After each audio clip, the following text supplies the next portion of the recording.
Selamat berjumpa kembali dalam layanan audio Sahabat Seperjalanan. Hari ini adalah hari Rabu 20 Maret 2024. Tema renungan saat teduh kita dengan judul Pemenang Selalu Menang. Firman Tuhan terambil di dalam 2 Korintus pasal 4 ayat 7 sampai dengan ke-8. Tetapi harta ini kami punyai dalam bejana tanah liat, supaya nyata bahwa kekuatan yang melimpah-limpah itu berasal dari Allah, bukan dari kami. Dalam segala hal kami ditindas, namun tidak terjepit, kami habis akal, namun tidak putus asa. Mari kita berdoa. Bapa yang di dalam surga, kami ingin belajar bahwa kehidupan ini selalu bisa dimenangkan di dalam setiap keadaan, di dalam setiap peristiwa, dan kami mau belajar tentang perkara ini. Dalam nama Tuhan Yesus kami berdoa. Amin. Shalom sahabat seperjalanan yang dikasihi Tuhan, pemenang selalu memenang. Maka statement ini sebagian besar pasti sahabat seperjalanan tidak mempercayai. Tidak pernah ada orang yang selalu bisa menang. Kita melihat dalam dunia olahraga, setiap orang sehebat apapun, petinju sehebat apapun, pemain sepak bola sehebat apapun, selalu ada yang namanya masa jayanya, masa menjadi bintang, namun juga ada masa di mana dirinya pudar, digantikan oleh pihak lain yang lebih baik, yang lebih muda, yang lebih berkualitas, yang lebih punya skill yang terus meningkat. Dengan demikian sahabat seperjalanan, statement pemenang selalu menang adalah perkara yang dianggap tidak mungkin, terlalu idealis dan terlalu muluk-muluk. Tetapi apakah seperti demikian? Sahabat seperjalanan, konsep menang itu adalah selalu di dalam alam pikiran kita, yaitu kita selalu nomor satu di atas segala-galanya di dalam hal kesuksesan. Kalau kita berbicara tentang nomor satu segala-galanya di dalam hal kesuksesan yang ada di dalam dunia, seperti di dalam buku Muri Record atau World Record, bagaimana siapa yang paling kaya di dalam dunia, siapa raja yang paling lama, presiden yang menjabat paling lama, siapa jenderal yang punya bintang paling banyak, siapa ilmuwan yang menemukan berbagai macam bidang ilmu yang terbanyak. Maka itu adalah berbicara tentang kesuksesan. Tetapi kalau kita berbicara tentang pemenang yang selalu menang di dalam unsur ketabahan, itulah yang terjadi dalam bacaan kita. Tatkala kita menjadi orang-orang yang tabah dalam hidup ini, maka kita akan selalu menang. Menang dalam artian kita bisa mencapai kesuksesan, namun menang juga kita menjadi orang-orang yang sukses menyikapi dan menghadapi kegagalan. Maka itu kesuksesan yang jauh lebih sulit. Sukses yang pertama adalah mencapai kesuksesan, tetapi sukses yang jauh lebih sulit namun jauh lebih indah, dan itu dibutuhkan kedewasaan dan ketabahan, adalah sukses bagaimana bisa menyikapi kegagalan dengan benar dan baik. Firman Tuhan berkata, tetapi harta ini kami punyai dalam bejana tanah liat, supaya nyata bahwa kekuatan yang melimpah-limpah itu berasal dari Allah dan bukan dari diri kami.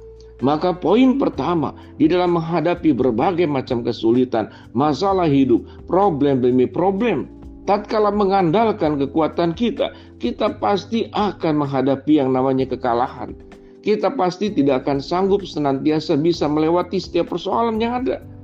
Karena dengan kekuatan setiap sahabat seperjalanan yang terbatas, yang berada dalam kedagingan, yang berada dalam ketidaksempurnaan.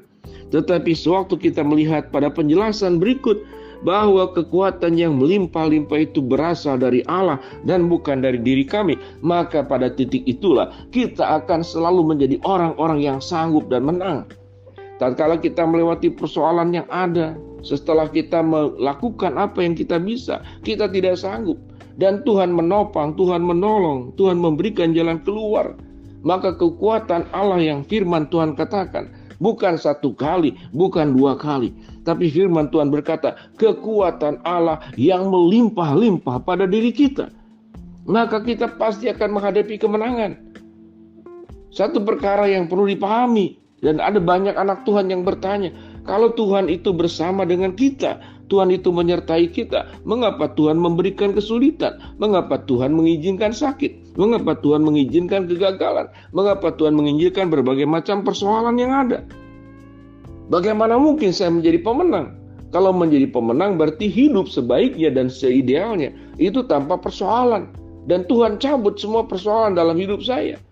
Bagaimana hidup saya selalu diberkati, bagaimana hidup saya selalu diberikan kemakmuran, bagaimana hidup saya dan orang-orang yang saya kasihi dijauhkan dari penyakit, dijauhkan dari peristiwa-peristiwa yang tidak diinginkan. Bukankah itu doa kita? Tetapi tidak demikian. Setiap kita tidak pernah ada yang kebal kepada berbagai macam masalah. Sekalipun kita sudah menjadi anak Tuhan, sekalipun kita rajin berdoa, sekalipun kita rajin beribadah, sekalipun kita rajin membaca firman Allah, tidak ada jaminan bahwa hidup kita terlepas daripada masalah. Tapi ada jaminan Allah di dalam kondisi masalah yang sesulit apapun, sehebat apapun, seberat apapun, bahwa kekuatan Allah yang melimpah-limpah itu diberikan kepada kita. Apa yang firman Tuhan katakan pada ayat-ayat yang berikut? Dalam segala hal kami ditindas, namun tidak terjepit. Kami habis akal, namun tidak putus asa. Kami dianiaya, namun tidak ditinggal sendirian. Kami dihempaskan, namun tidak binasa. Kami senantiasa membawa kematian Yesus dalam tubuh kami, supaya kehidupan Yesus juga menjadi nyata di dalam tubuh kami. Inilah bagian tulisan daripada Rasul Paulus yang memang semenjak dia menjadi anak Tuhan, menjadi Rasul Tuhan, mengabarkan berita Injil, menjalankan kehendak Allah, menjalankan perintahnya, menjalankan amanat agung daripada Tuhan. Bagaimana kesulitan demi kesulitan, ancaman demi ancaman, problem demi problem menghadapi, menghalangi yang bersangkutan. Tetapi Paulus selalu keluar sebagai pemenang. Sehingga pemenang yang selalu menang. Bukan berbicara tentang kesuksesan duniawi, tapi menjadi orang yang penuh dengan ketabahan dan tetap berjalan di dalam kehendak Allah tatkala menghadapi setiap persoalan-persoalan yang ada. Orang yang tabah hidupnya bisa sukses, mencapai sesuatu seperti yang diharapkan. Tetapi orang yang tabah juga akan sukses tatkala diperhadapkan kepada kegagalan, tatkala diperhadapkan kepada kekecewaan, tatkala diperhadapkan kepada sesuatu yang tidak diharapkan terjadi, sementara yang diharapkan tidak terjadi. Dia tidak akan menyalahkan siapapun juga. Dia mempercayai di dalam setiap situasi yang ada maksud dan rencana Allah. Sehingga dirinya menjadi orang-orang yang sukses karena ketabahannya. Sukses karena mampu mencapai sesuatu, dan sukses karena mampu menghadapi berbagai macam kesulitan, problem, bahkan kegagalan. Bahkan dalam setiap harapan yang diinginkan tidak terjadi, namun tetap tabah, namun tetap kuat, tidak putus asa, tidak kecewa, tidak menyalahkan Tuhan, tidak menyalahkan keadaan, tidak menjadi orang yang pesimis. Tentu ini sesuatu yang begitu ideal. Namun itulah perintah Allah. Kalau Allah sudah memberikan kekuatan yang melimpah-limpah apapun persoalan hidup yang sedang dihadapi oleh sahabat seperjalanan, kita tetap akan menjadi orang-orang pemenang. Karena pemenang tidak hanya berbicara kesuksesan pencapaian, tapi seorang pemenang adalah orang-orang yang tabah tatkala menghadapi berbagai macam persoalan hidup yang tidak disukai, yang tidak dikehendaki, namun terjadi, dan tetap percaya di dalam setiap keadaan ada rancangan, ada rencana, ada Allah, ada rangkaian petunjuknya yang akan memimpin kita melewati berbagai macam kehidupan dengan tetap sebagai pemenang, karena kita adalah orang-orang yang tabah. Mari kita berdoa. Bapa dalam surga, terima kasih buat kebenaran firman Allah yang kami pelajari.